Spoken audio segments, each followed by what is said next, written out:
Nós estamos estudando os últimos dias à luz da Bíblia. Antes de nós retomarmos a série, nós demos um intervalo no último domingo, eu gostaria de esclarecer algo.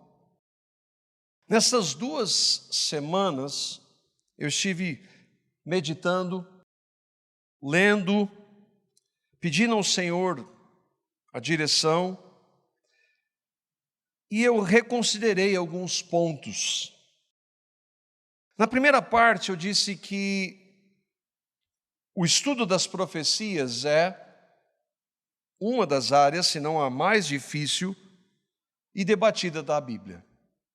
Homens de Deus na história discordaram e discordam. Desde que a Bíblia foi formada, o cânon fechado, há diferenças entre irmãos em Cristo.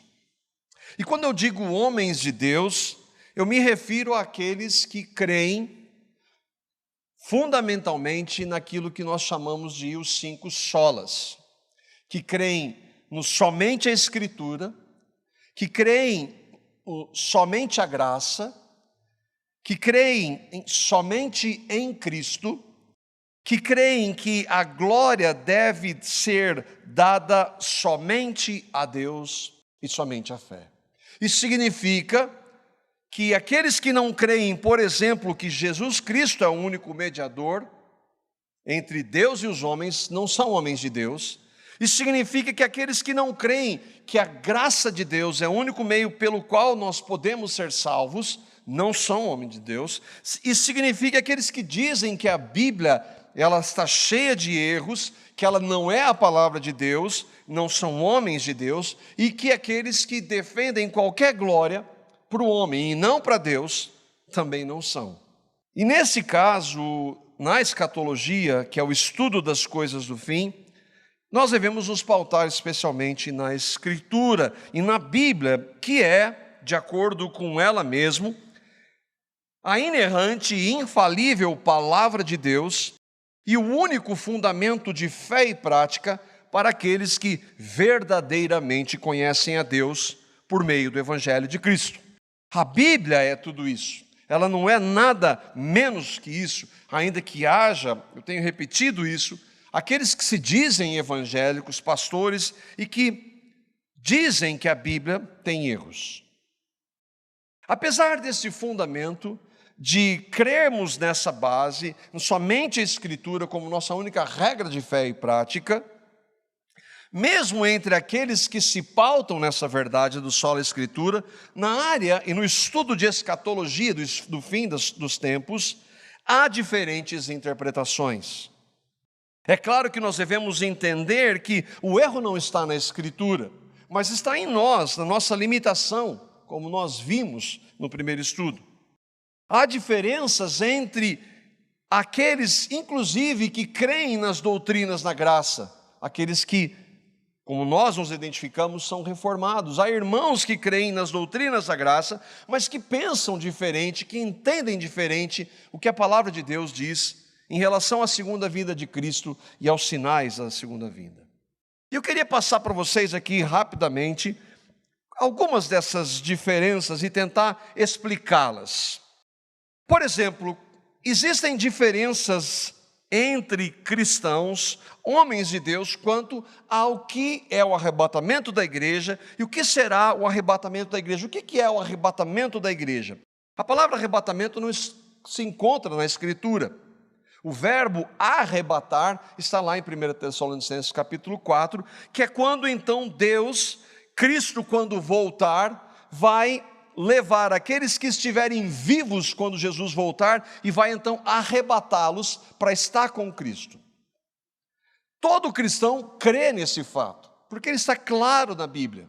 O problema é que há diferentes interpretações para quando isso vai acontecer. E aqui nós temos 3 linhas principais. Aqueles que são pré-tribulacionistas, ou seja, antes da tribulação, esses acreditam que vai haver uma tribulação no final e que Jesus vai retirar a sua igreja antes da grande tribulação.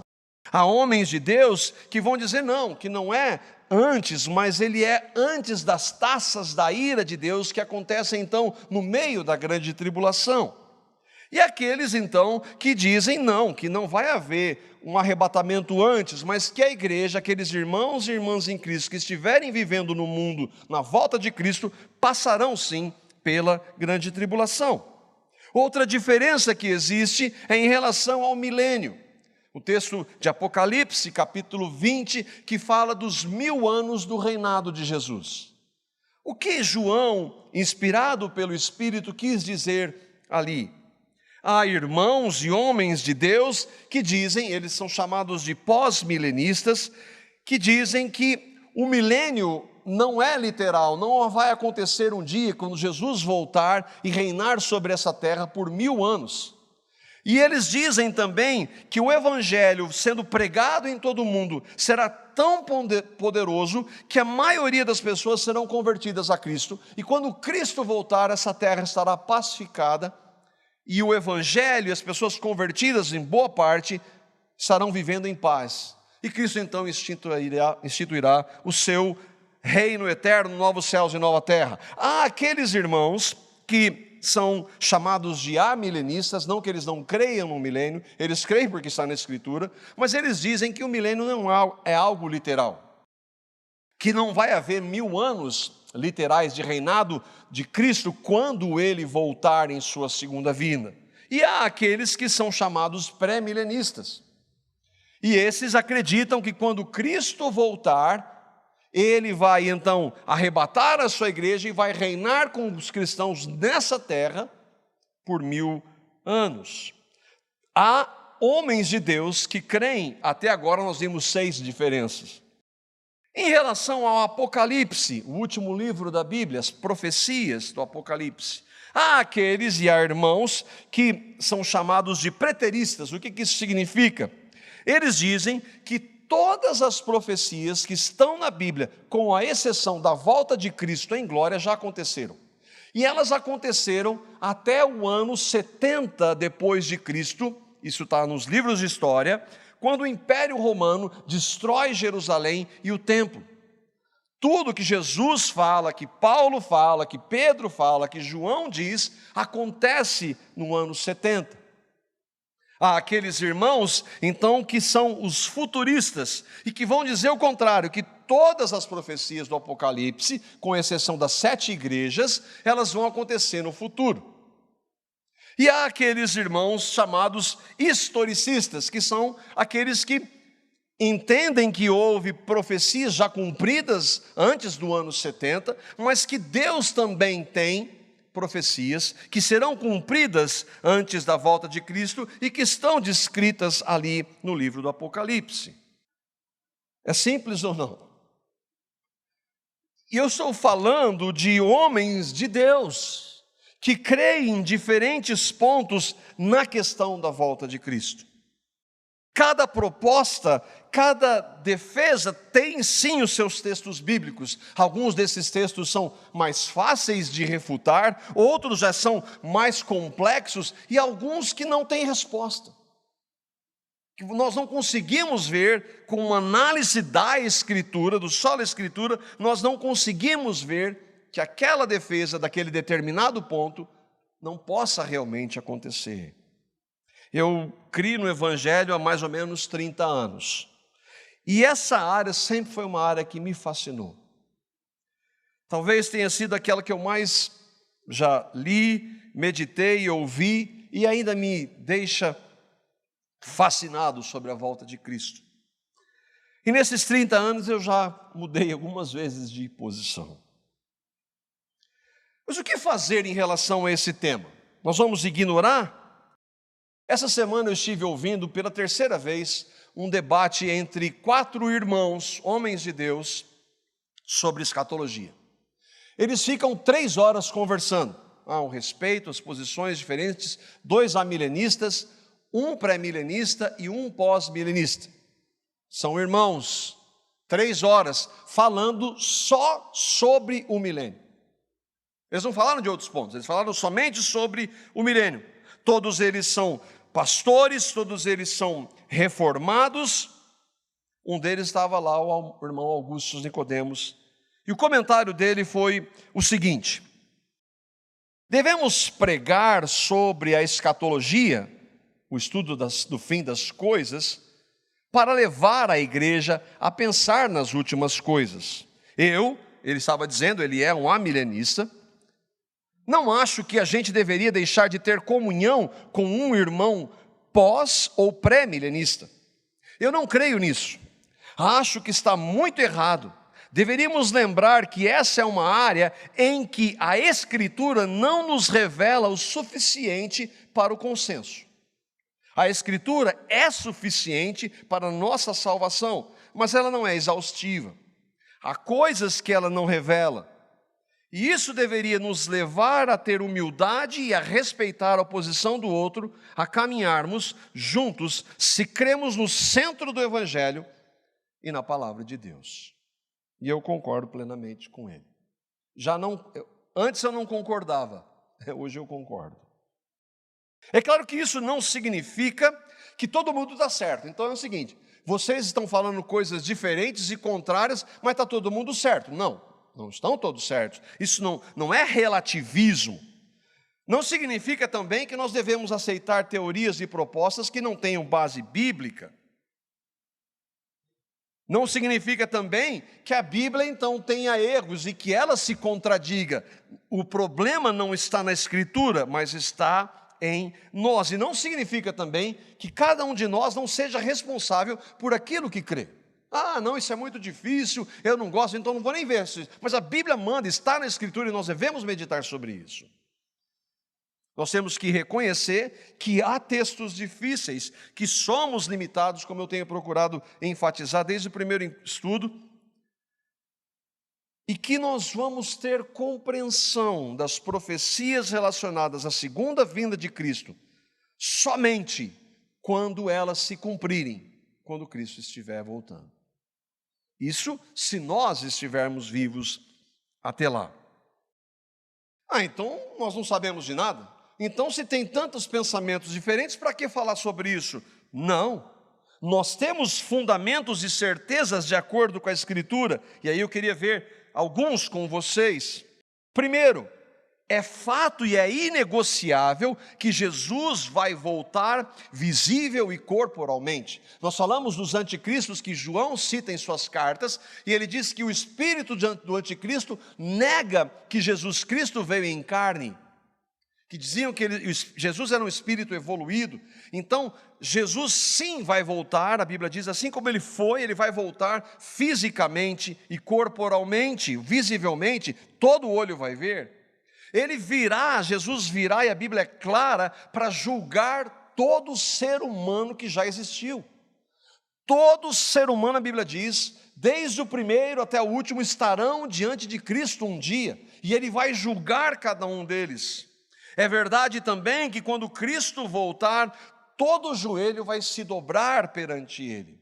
Hoje nós temos o privilégio e a alegria de nos dobrarmos diante de Cristo por amor a ele, por fé, pelo que ele fez. Mas aqueles que o rejeitam, e há muitos hoje, vão se dobrar diante do senhorio e reconhecer que Jesus Cristo é o Senhor. Isso vai acontecer na sua vinda. Outra verdade que é inegociável: Deus, quando Cristo voltar, irá julgar os ímpios, aqueles que não creram no Evangelho, e esses serão condenados eternamente. Não há meio termo para isso. Não há nenhuma outra possibilidade. Não existe a ideia de que todos serão salvos no fim, inclusive aqueles que rejeitam a Cristo. E ele reinará eternamente sobre os cristãos nos novos céus e na nova terra. Então esses fatos, essas verdades são claras na Escritura e nós devemos meditar sobre elas. O que nós cremos, e aí a minha posição, aquilo que nós vimos. Nós cremos que nessa proposta que é chamada historicista, que há sim fundamentos e profecias que já foram cumpridos, muitas delas cumpridas em Cristo na sua primeira vinda e até sim o ano 70, quando Jerusalém foi destruída.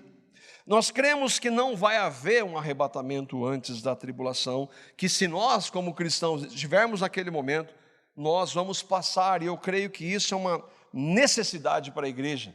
A igreja precisa ser purificada, e Deus usa tribulações para isso. E sobre o milênio, nós já vamos deixar isso em aberto, porque há posições diferentes, e nós não nos manifestaremos em relação a essa questão, pelo menos hoje.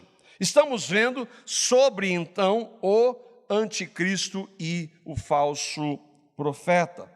Eu conversava com um irmão, ele disse que a introdução foi muito longa no último estudo, mas não tem como nós não passarmos e lembrarmos de alguns pontos para fundamentarmos e tentarmos esclarecermos o que for possível à luz da palavra de Deus.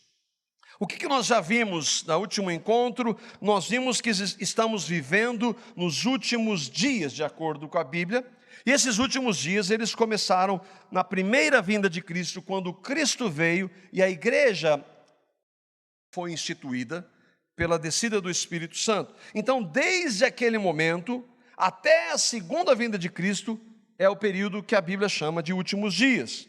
Nós vimos que Jesus fala do princípio das dores, e houve um princípio de dores e uma tribulação muito grande até o ano 70 depois de Cristo, mas nós cremos que no fim isso vai acontecer novamente, a grande tribulação, e essa realidade ela será futura, e então culminará com a volta de Cristo, vindo sobre as nuvens com poder e grande glória, como a sua palavra assim nos diz.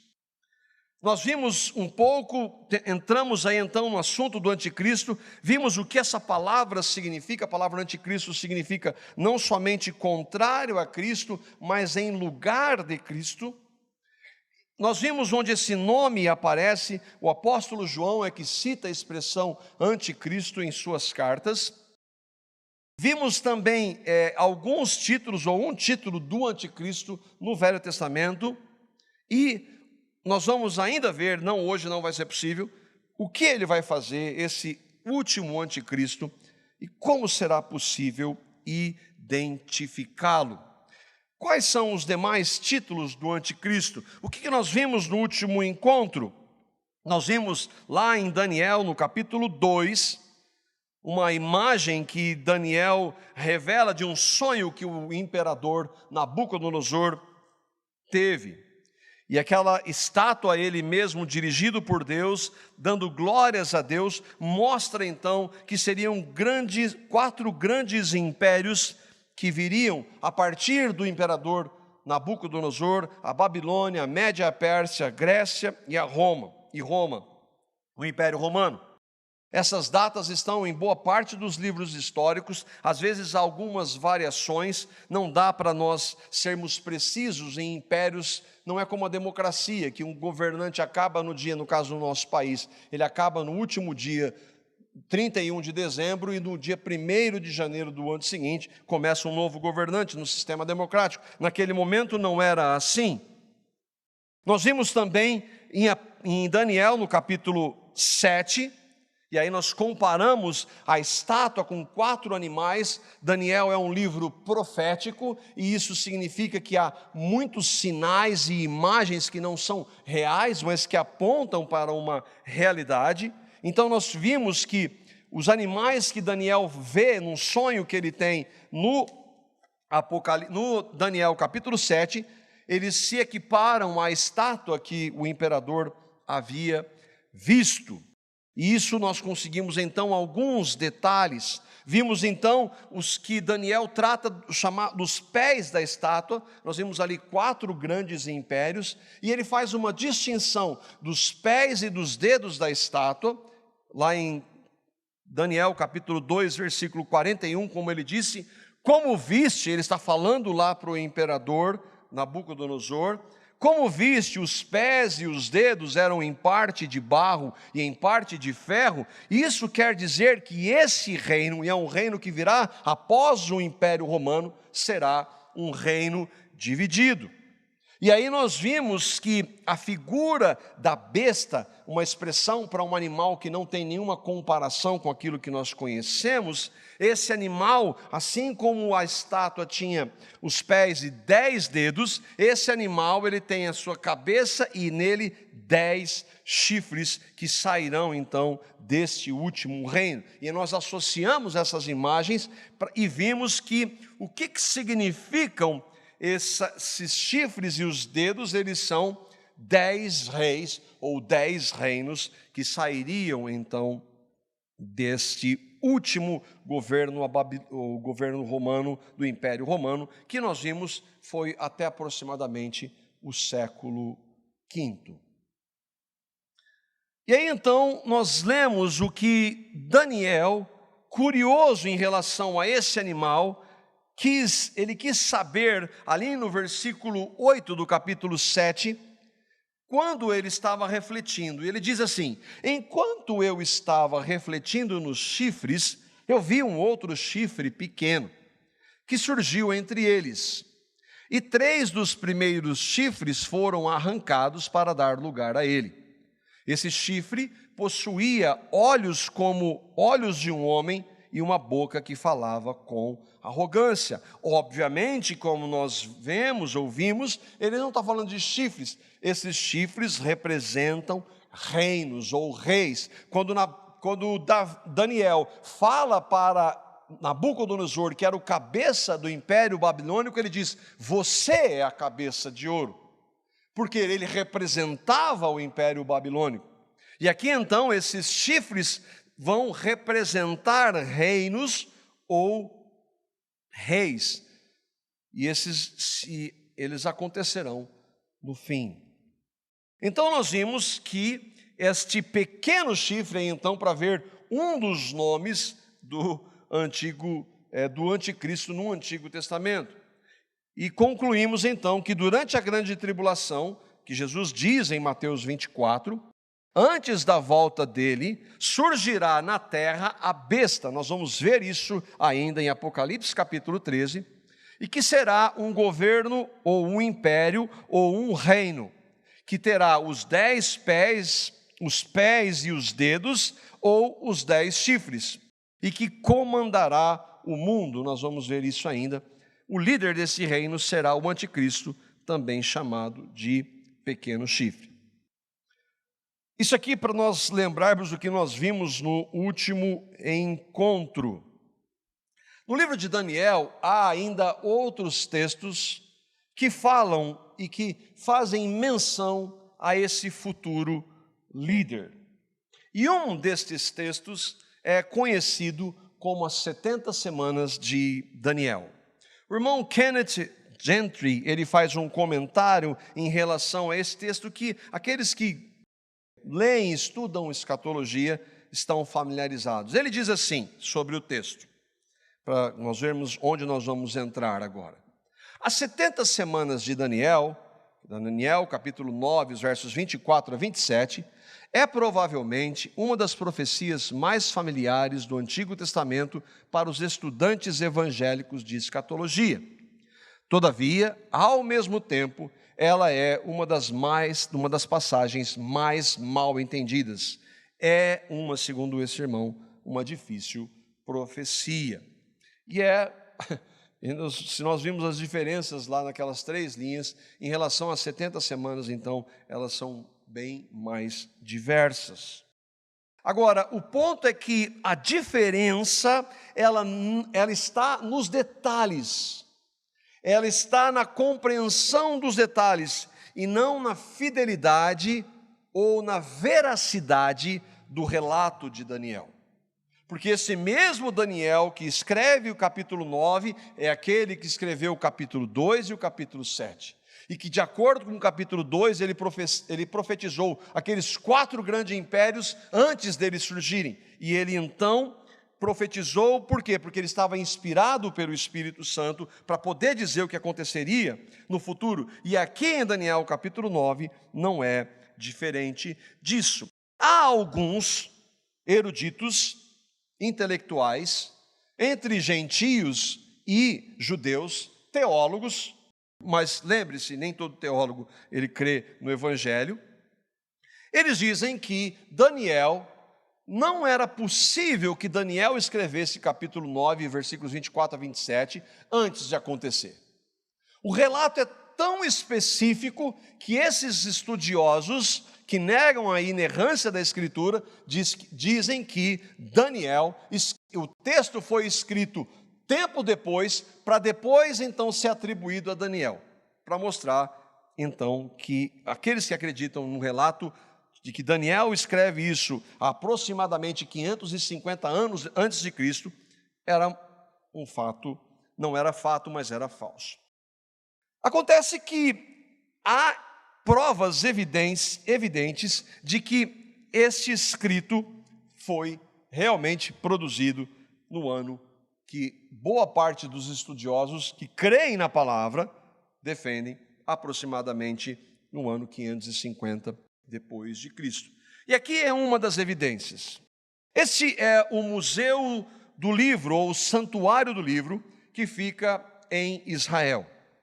Ele tem esse formato porque na época os livros não eram como nós temos hoje. Eles eram pergaminhos, rolos que eram abertos, e então as pessoas poderiam ler ou desta forma. Não havia o sistema que nós temos hoje.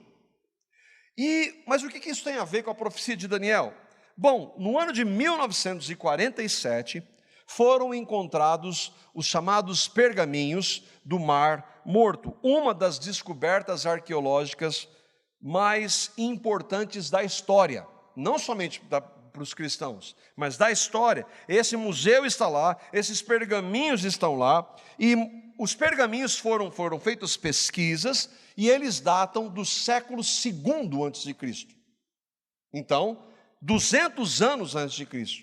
E adivinha que livro que está lá entre eles? O livro de Daniel.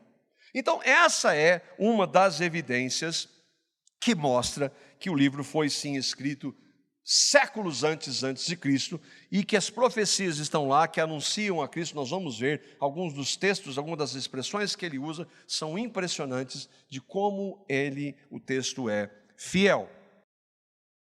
Nós devemos lembrar que Daniel escreve aquele texto, o seu livro, aproximadamente no ano 537 antes de Cristo. E aí nós vamos ver, eu vou ler alguns trechos do texto, e eu vou projetar aqui algumas imagens para que você procure se familiarizar com o que estava acontecendo. O texto é de Daniel, no capítulo 9, os versos 24 a 27. E se você for ver no capítulo 9 inteiro, nós não temos, obviamente, com tudo isso aqui nós vamos ter bastante tempo. Se nós colocássemos todos os textos, levaria muito mais tempo.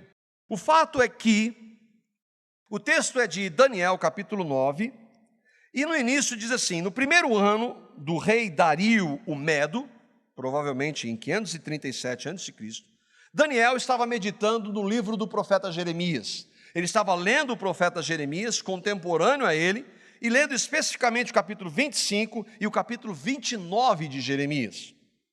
E ele viu que o cativeiro babilônico sobre Jerusalém, de acordo com Jeremias havia escrito, duraria 70 anos. E esse cativeiro estava no fim. Ele estava meditando, e diante disso, então, essa imagem tenta retratar isso, ele começa a orar, e ele começa a falar com Deus, e se humilhar, pedindo perdão pelos seus pecados, e pelos pecados da nação. Creio que nós devemos nos familiarizar com isso. Reconhecendo a soberania de Deus, e que a nação estava no juízo, debaixo do juízo de Deus. Mas ele cria, apesar da ira de Deus estar sobre o povo, condenando aquele povo por seus pecados, ele cria na misericórdia de Deus. E então Deus envia a resposta, e os versículos 21 a 22 dizem assim, a imagem está aí, retratando o anjo Gabriel, e diz assim o texto: enquanto eu estava em oração, Gabriel, o homem que eu tinha visto na visão anterior ao anjo Gabriel, veio voando rapidamente para onde eu estava à hora do sacrifício da tarde, e ele me disse. Então tudo aquilo, esse é o capítulo 9, Daniel está orando, clamando misericórdia a Deus pelos pecados seus e do povo, conquanto nós não vejamos pecado na vida dele no livro todo, mas ele está se incluindo nisso, e ele estava meditando no livro do profeta Jeremias. Aqui nós temos tantas verdades. Ele estava meditando, lendo e orando em cima da palavra de Deus, como nós devemos fazer no nosso tempo hoje. E aí então, nos versículos 21 a 23, depois que o anjo chega a ele, o anjo vai lhe dizer, versículos 21 a 23, diz assim, aqui é o anjo Gabriel dizendo: Daniel, agora vim para dar a você a percepção e entendimento. Vim dar a você percepção e entendimento. Assim que você começou a orar, houve uma resposta que eu trouxe a você, porque você é muito amado. Por isso preste atenção à mensagem para entender a visão. Tudo isso como introdução. Agora nós entramos nos versos 24 a 27 do texto de Daniel 9, que diz assim. Essa é o que Gabriel está dizendo para o Daniel diante da oração dele. E ele diz: 70 semanas estão determinadas sobre o teu povo, a tua santa cidade, para fazer cessar a transgressão, para dar fim aos pecados, para expiar a iniquidade, para trazer justiça, a justiça eterna, para selar a visão e a profecia, e para ungir o santo dos santos.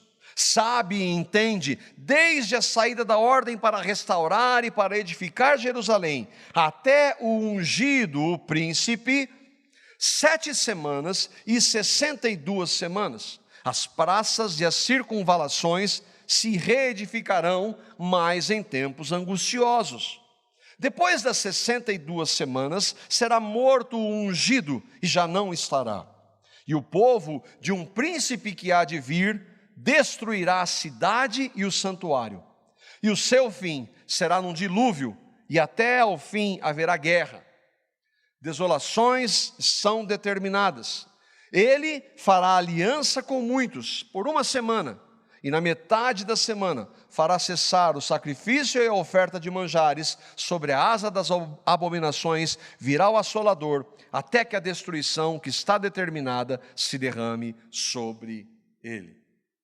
Muita coisa, muitas informações, e nós vamos tentar então detalhar o que isso significa, o que teria a ver com o anticristo. Repetindo, essa é uma das mais difíceis profecias das Escrituras, e há várias interpretações. Eu quero apresentar uma delas aqui. Vamos detalhar o texto. Primeiro, então, as 70 semanas de Daniel, chamado, nós vimos que o anjo Gabriel se achega a Daniel, enviado por Deus, e manda que ele preste atenção em algo que ele vai dizer. E aí ele começa, e aí nós já temos um pequeno problema para a compreensão, é que o texto traduz como 70 semanas, mas na realidade a palavra em hebraico, shavua, que é o que está escrito aí, ela significa não somente semanas, é uma possibilidade, mas essa palavra significa um período de setes. Pode ser 7 dias, pode ser 7 semanas, ou podem ser 7 meses ou anos. E aqui então nós já temos uma diferença, mas que nesse aspecto, se você for olhar, a maioria dos estudiosos e intérpretes vão dizer que estas semanas aí, porque está traduzido 70 semanas, elas não são semanas de dias, mas são semanas de anos, e isso é possível de acordo com a Escritura.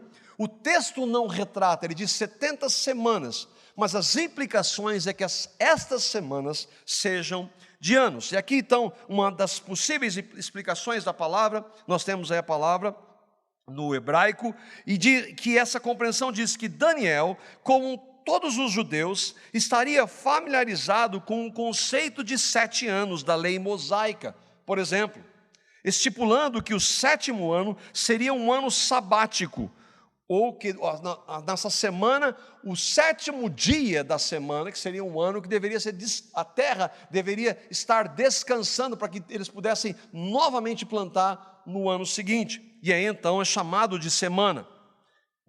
Há vários textos, mas como nós temos tempo, esse é um dos textos de Levítico, capítulo 25, versos 1 a 6, você pode depois olhar. Um irmão, que é aquele que eu estive meditando, chamado John Gill, ele foi um pastor batista no século XVIII, ele foi pastor antes do Charles Spurgeon ser pastor na Catedral Metropolitana em Londres, um estudioso da palavra, foi um dos primeiros a escrever um comentário de toda a Escritura. Esse irmão, ele diz assim: esse espaço de 70 semanas não deve ser entendido como semanas de dias, pois é um tempo muito curto para a realização de tantos eventos mencionados. Nem foram cumpridos em tal espaço de tempo, mas de semanas de anos, e compõem, portanto, 490 anos. Por quê? Porque são 70 semanas, ou são 70 séries de 7 anos. Então seriam 70 vezes 7 anos, 490 anos. Nós vamos ver que isso, com o texto, vai ficando mais claro. Portanto, o primeiro ponto do texto é que estas 70 semanas são 70 semanas de anos, totalizando 490 anos. Elas estão determinadas, a palavra diz. Bom, quem determinou estas semanas, ou este período? É o próprio Deus que manda o anjo Gabriel. Nós vamos ver no final do estudo, se o Senhor permitir, como o próprio Cristo vai falar depois com Daniel. E ele usa o anjo. Aqueles que não creem nessa verdade, os incrédulos, não vão acreditar na realidade espiritual que existe e nós sabemos está em toda a Escritura. Então, até aqui há uma concordância. 490 anos estão determinados sobre, é a próxima palavra, sobre o quê? Sobre o teu povo e sobre a tua cidade. Nós estamos ainda no versículo 24.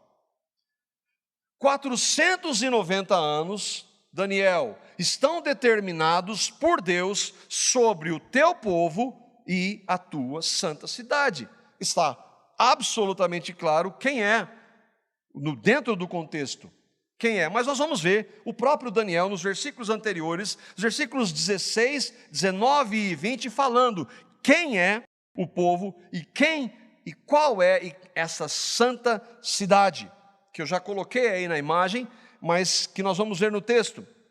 Versículos 16, 19 e 20 desse mesmo capítulo 9 diz: ó Senhor, isso é aquele momento, lembra que Daniel está orando a Deus, e ele diz: ó Senhor, segundo as tuas justiças, aparte-se a tua ira e o teu furor da tua cidade de Jerusalém. Por quê? O que estava acontecendo? Israel estava debaixo do Império Romano. Por quê? Porque Deus havia derramado a sua ira contra eles, porque eles haviam pecado e rejeitado. Então, aqueles que dizem que o Deus da Bíblia é um Deus que é só amor, há inúmeros textos que mostram o contrário.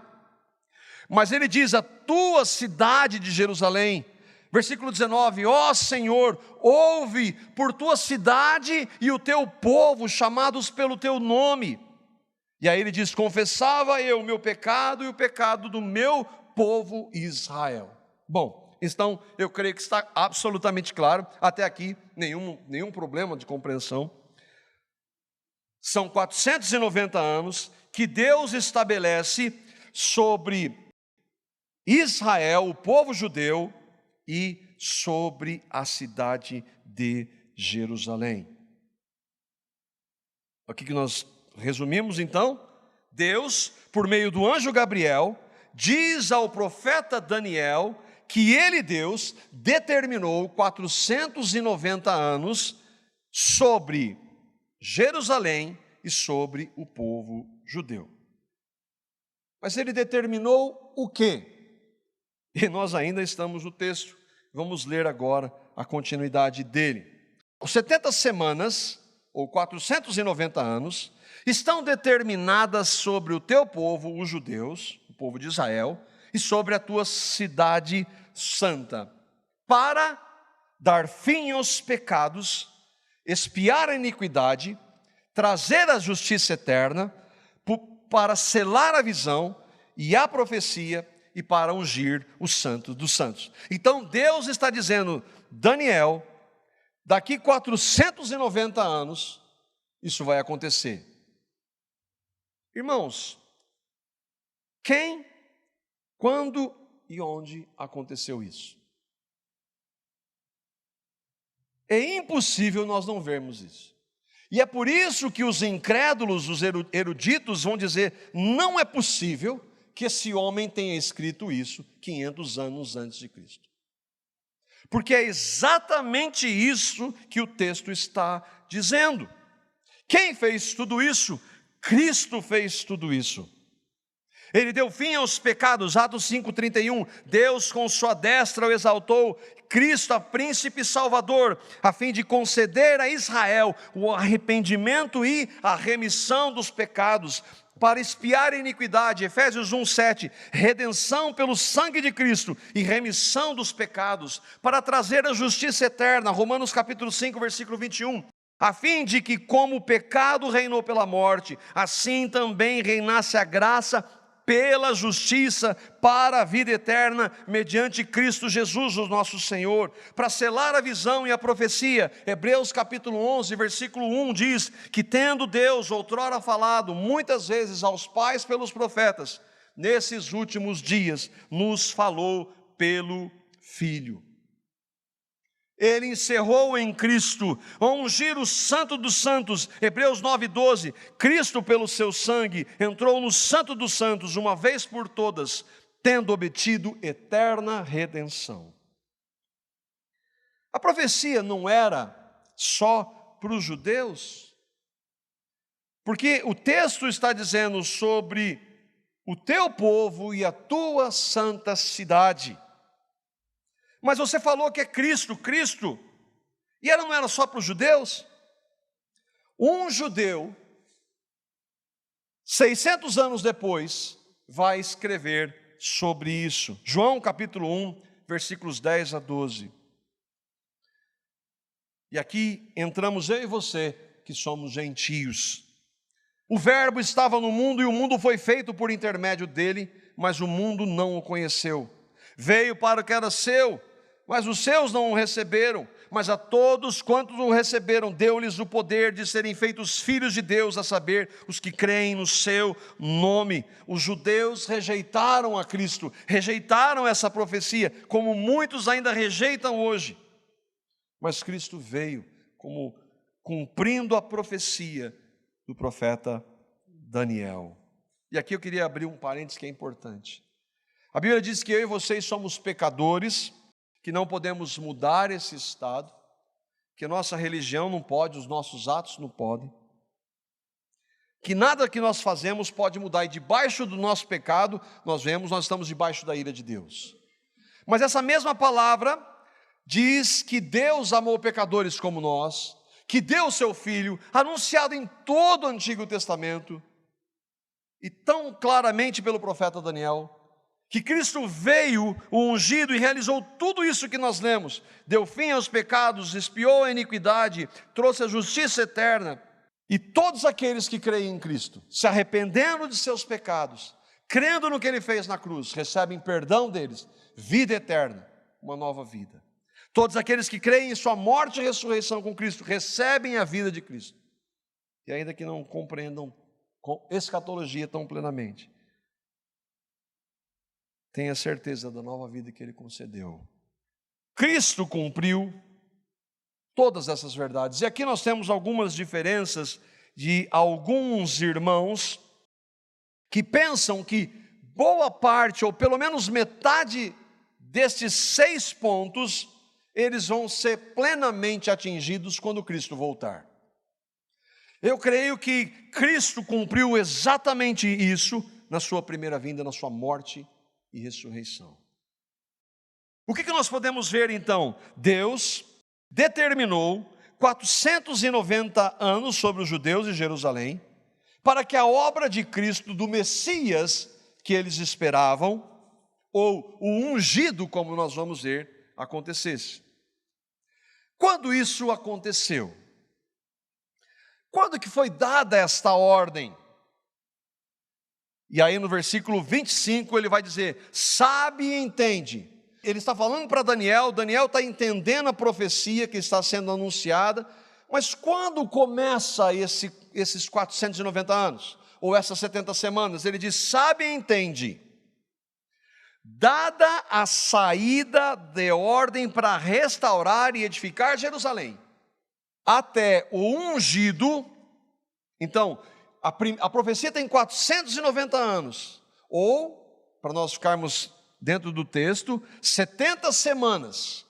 Ela começa quando a ordem para sair e restaurar Jerusalém, e ela termina até o ungido príncipe, não, diz assim o texto, nesse período serão 7 semanas e 62 semanas.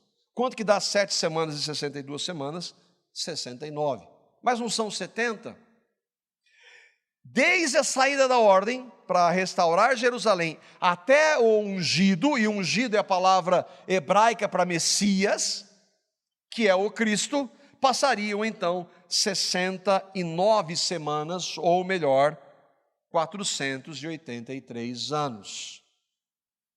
Essa é a conta. Tem que, além de entender o português, tem que saber fazer conta também. E aqui está o que a palavra de Deus está dizendo. Por isso que essas semanas não são de dias. Porque não aconteceria nada nesse período se fosse dias, mas os anos sim acontecem em Cristo. O texto diz que durante esse tempo, as praças e as circunvalações se reedificariam, mas em tempos angustiosos. É um processo que sempre esteve sobre Israel. Onde que está essa determinação? E há 2 textos principais, Esdras capítulo 7, Neemias capítulo 2, onde Esdras é o mais provável. Esdras era um escriba temente a Deus que estava no exílio da Babilônia. Ele estava debaixo do governo agora do rei Artaxerxes I. E o capítulo 7 diz que o rei permite, no livro de Esdras, nós não temos tempo para ler todo o texto, retornem para Jerusalém. E a permissão era para construir o templo e então restabelecer os sacrifícios que estavam interrompidos. Jerusalém estava destruída, havia sido destruída pelo Império Babilônico. E no capítulo 7 nós lemos esse texto. Capítulo 7 de Esdras, os versos 7 e 9 diz assim: no 7º ano do reinado de Artaxerxes, personagem histórico, no dia 1º do primeiro mês, ele saiu da Babilônia e chegou a Jerusalém no primeiro dia do 5º mês, quando a boa mão de seu Deus estava sobre ele. Ele quem? Esdras, porque o rei havia autorizado que ele saísse e fosse para Jerusalém. Agora, quando que esse 7º ano do reinado de Artaxerxes, no primeiro dia do primeiro mês, acontece? Quanto é que isso dá nos nossos dias? Nós colocamos desde o início, nós não podemos ser precisos nas datas, mas datas aproximadas são claras. E aqui o texto nos mostra, Deus está falando então, por meio de Gabriel para Daniel, desde a saída da ordem para restaurar e edificar Jerusalém. Quando isso acontece, nós acabamos de ler, no 7º ano do reino de Artaxerxes, no primeiro dia do primeiro mês. Quando que isso significa no nosso tempo? Na história isso mostra, ano 457 antes de Cristo. Então, no ano 457 antes de Cristo, é dada esta ordem. Bom, até ungido ao Messias, alguma dúvida? Ou ao príncipe, de quem seja? Então essa ordem do ano começou no ano 457 e passados 483 anos, ela chegaria a Cristo. 483 anos ou 7 semanas e 62 semanas, elas começam na saída da ordem e acabam em Cristo. É o que Cristo fez naqueles 6 pontos que nós vimos, então, no versículo 24. Versículo 26 diz assim, nós estamos voltando para o texto, andamos versos 24 e 25. Versículo 26 diz: depois das 62 semanas, ou dos 483 anos, será morto o ungido e já não estará. Alguma dúvida de que o ungido é o Messias?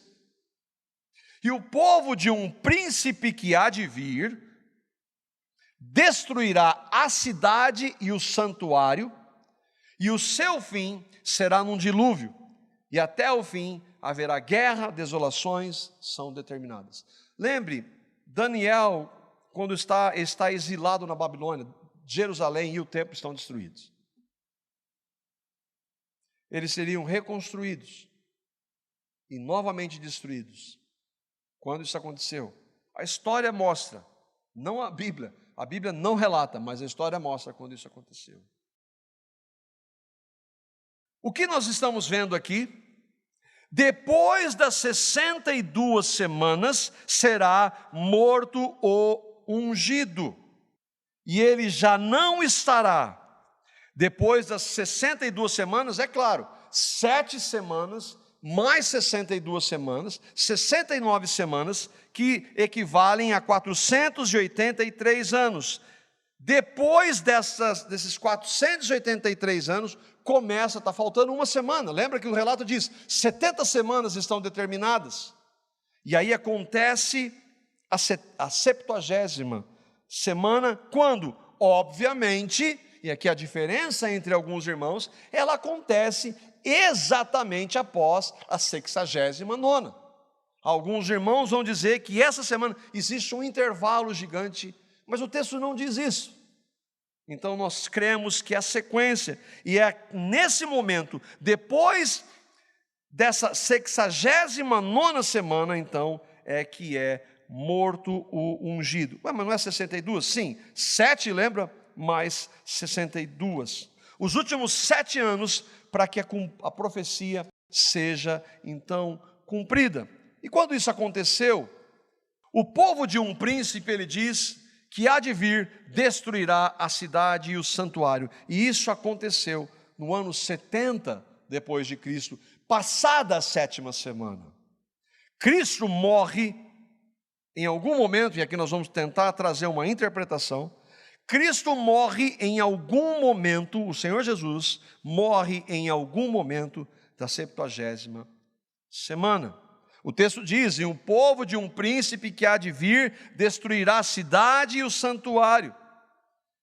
Gabriel anuncia isso, o anjo Gabriel. Quem é esse povo de um príncipe que há de vir? Roma, são os romanos. E o príncipe, e aqui então nós temos a possibilidade de um dos nomes, esse príncipe é o anticristo. É um dos anticristos. Tudo isso nós estamos meditando em relação a quais os nomes do anticristo antes do Antigo Testamento. Já vimos o pequeno chifre, e agora estamos vendo esse outro nome que o profeta Daniel dá. Gabriel anuncia a Daniel a destruição do templo. E que nós vamos ver isso mais claramente quando nós lermos novamente, não hoje, mas Jesus dizendo em Mateus 24, quando ele faz menção do que Daniel escreveu em seu livro. Vimos os 24, 25, 26, vejamos agora o versículo 27, que é, sem dúvida, o mais difícil. Diz assim: ele fará firme aliança com muitos por uma semana, e na metade da semana fará cessar o sacrifício e a oferta de manjares. Sobre a asa das abominações virá o assolador, até que a destruição que está determinada se derrame sobre ele. Esse o Assolador, que é um outro nome, então, para o anticristo. Ele aqui, quem é ele que fará uma firme aliança com muitos por uma semana? Aqui, para nós termos uma ideia, há irmãos que atribuem esse ele, porque o texto não identifica, a Cristo. Mas se nós vamos ver, o contexto é, na sequência, o povo de um príncipe que há de vir. Esse príncipe é ele. Então ele vai fazer uma aliança com muitos. Quem são esses muitos? A palavra não especifica. Ela não diz. Mas o que nós sabemos? No período, e aqui alguns irmãos vão entender assim, que no período, isso é claro historicamente, no período do Império Romano, especialmente no período de Cristo, apesar de guerras, de revoluções dos judeus, havia chamada paz romana, que havia sido estabelecida pelo Império. Então alguns irmãos vão interpretar que essa paz aí se aplica àquele momento. E o irmão John Gill, aquele que eu citei, John Gill, diz assim: isso deve ser interpretado pelo povo romano, mencionado na última parte do versículo 26, do povo que há de vir, os quais, a fim de cumprir seu objetivo de destruir a cidade e o templo de Jerusalém, fizeram as pazes com muitas nações e firmaram aliança com eles pelo espaço de uma semana ou 7 anos. O assolador, que nós vemos no texto, e o príncipe que há de vir são a mesma pessoa, ou outros nomes para o anticristo. O que é a asa das abominações? É algo que ele fará contra o povo de Deus. E aí nós vamos ver como isso aconteceu na história, no ano 70 depois de Cristo. Nós vamos ver também que aquele que está no governo naquele período, um dos imperadores, era inclusive chamado, é entendido na história como um dos tipos do anticristo, que seria Nero, o imperador romano. O que nós podemos ver então, e aqui um resumo, a tentativa de interpretação com o quadro aqui, para que nós possamos compreender um pouco melhor essa difícil passagem. As 70 semanas de Daniel, portanto, são 490 anos. E aqui não há dúvida entre boa parte dos estudiosos da Escritura. Eu creio que o texto mostra com clareza.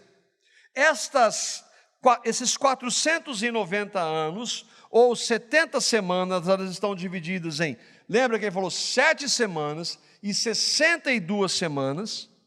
Bom, esses dois períodos dão um total de 69 semanas, ou 483 anos. E aí então há uma última semana para que fosse completa estas 70 semanas. Em nenhum momento o texto permite que haja qualquer intervalo entre esses 490 anos ou 70 semanas. Então nós temos que compreender e procurar compreender como o texto atribui a vinda de Cristo, e é tão claro que esse período está falando de Cristo, que nós devemos então tentar compreender essa profecia à luz da manifestação de Cristo. E aqui então nós temos uma tentativa de compreensão. Primeiro, que eu disse que o ano 457, que é aquele estabelecido, e que nós vimos lá de acordo com o rei Artaxerxes, no livro de Esdras, no capítulo 7, o ano é de 457, agora está certo aí, antes de Cristo. Essa foi a ordem dada. Ele disse 7 semanas. O que os irmãos vão dizer? Esses 49 anos foi um período para que então Jerusalém fosse edificada. Isso não está no texto, mas é uma compreensão, uma tentativa. Por que ele desmembrou 69 semanas em 7 e 62? E aí esses irmãos vão compreender assim. Mas o fato então é que ele vai dizer que no final da última semana é que Cristo morre. E aí então entra uma outra compreensão, essa última semana, já que Cristo está nela, e nós vamos entender que a morte de Cristo finaliza essa 70ª semana. E aí então, essa é uma das, está em interrogação aí. Alguns irmãos vão dizer que o início da pregação de João Batista, até a morte de Cristo, seria estabelecida essa uma semana. Porque nesse momento o Messias já está vivo, porém ele não está exercendo ainda seu ministério. E ele começa o seu ministério quando? No batismo de João Batista, quando João Batista o batiza, mas João Batista já está anunciando o Messias antes disso acontecer. E esse período então, para alguns desses irmãos, vai então fechar no ano 33 depois de Cristo, com a morte de Cristo. Depois dos 483 anos, ou das 62 semanas, na última semana, será morto o ungido, já não estará. Simples ou não? Quem dera, né, que fosse simples. Essa é uma das tentativas. Boa parte dos irmãos que creem na inerrância da Escritura, creem que a Bíblia prediz sim o futuro, compreende algumas dessas datas. Há divergências entre irmãos. Eu creio que essa compreensão talvez seja a que menos dificuldades tem. Mas eu queria encerrar lendo um último texto do profeta Daniel. Mas por que trabalhar tudo isso aí, já que não está claro que só falta Cristo voltar? E que a maioria dos sinais já aconteceram lá no ano 70? Se aconteceu, para que nós vamos especular sobre isso? E não é tão claro assim, por isso que nós estamos estudando, e por isso que durante anos, para nós dizermos, durante a história da igreja, muitos irmãos têm se debruçado sobre esse assunto. Porque ele está na Escritura, como nós dissemos no primeiro estudo, e se está na Escritura, nós devemos meditar a respeito. Mas eu queria terminar com o texto de Daniel, o capítulo 12. E aqui é claro que se trata dos últimos dias. Nós já vimos que Daniel falou ao Nabucodonosor que Deus está mostrando para você o que vai acontecer nos últimos dias. Ele anuncia os profetas. Mas nesse caso, são os últimos dos últimos dias. O fim, quando Cristo estiver voltando. É importante que nós saibamos, lembremos que na Bíblia, quando ela foi escrita, não havia capítulos, nem versículos, nem muito menos subtítulos. O capítulo 12 se nós fôssemos ver todo ele, começa de uma visão, uma outra visão que Daniel tem no capítulo 10. É a última visão. E Daniel vê o Senhor Jesus, no capítulo 10. Não há dúvidas disso. Cristo se manifesta para Daniel, 500 anos antes da sua encarnação. E o anjo diz para ele, no versículo 14 de Daniel, diz assim, no capítulo 10, diz: agora vim para fazer você entender o que há de acontecer ao teu povo nos últimos dias, porque a visão se refere a dias distantes, ainda distantes. E aí eu queria ler com vocês o capítulo 12. Nós vamos ler e concluímos esse momento. Capítulo 12 do profeta Daniel. Vamos ler a cada 2 versículos e tentar compreender o que eles dizem. Novamente, lembremos que isso está acontecendo, sendo escrito provavelmente, aproximadamente 550 anos antes da manifestação de Jesus. Diz assim: naquela ocasião, na visão que Daniel teve, Miguel, o grande príncipe que protege o seu povo, se levantará. Miguel é o anjo. Haverá um tempo de angústia como nunca houve desde o início das nações até então. Ele está falando do fim. Mas naquela ocasião, o seu povo, todo aquele cujo nome está escrito no livro, será salvo. Então ele está falando somente de judeus. Aliás, os judeus, para ser um genuíno judeu, como Paulo diz, o genuíno israelita precisa crer em Cristo. Nem todo israelita é descendente de Abraão. Precisa crer em Cristo. E nós vimos que ele veio para o seu, mas muitos não o receberam. Então ele está falando todo aquele que estiver escrito no livro. Ele está falando do fim dos tempos. Versículo 2, mas como é que ele está falando do fim dos tempos? Versículo 2, multidões do que dormem no pó da terra ressuscitarão, uns para a vida eterna, e outros para a vergonha e para o desprezo eterno. Então o texto é claro, Deus está falando para Daniel, nos últimos dos últimos dias. Versículos 3 e 4, aqueles que são sábios reluzirão com o fulgor do céu, que conduzem muitos à justiça, aqueles que conduzem muitos à justiça serão como as estrelas para todos sempre. Mas você, Daniel, feche com o selo as palavras do livro até o tempo do fim. E é o que ele vai fazer daqui a pouco. Ele não vai escrever mais nada, o livro acaba no capítulo 12. Muitos irão por todo lado em busca de maior conhecimento. E esse conhecimento aqui, irmãos, é o conhecimento da palavra. Em busca do conhecimento das Escrituras, do estudo das Escrituras. Então eu, Daniel, olhei e eis que estavam em pé outros dois, um de um lado do rio e o outro do outro lado. Por quê? Porque lá em Daniel, no capítulo 10, ele vê Jesus no rio, e aí há dois seres ali que são anjos, e um deles disse ao homem vestido de linho, esse homem vestido de linho, se você for ver no capítulo 10, é o Senhor Jesus Cristo, que estava sobre as águas do rio. Esses anjos perguntam, quando se cumprirão essas maravilhas que nós acabamos de ler?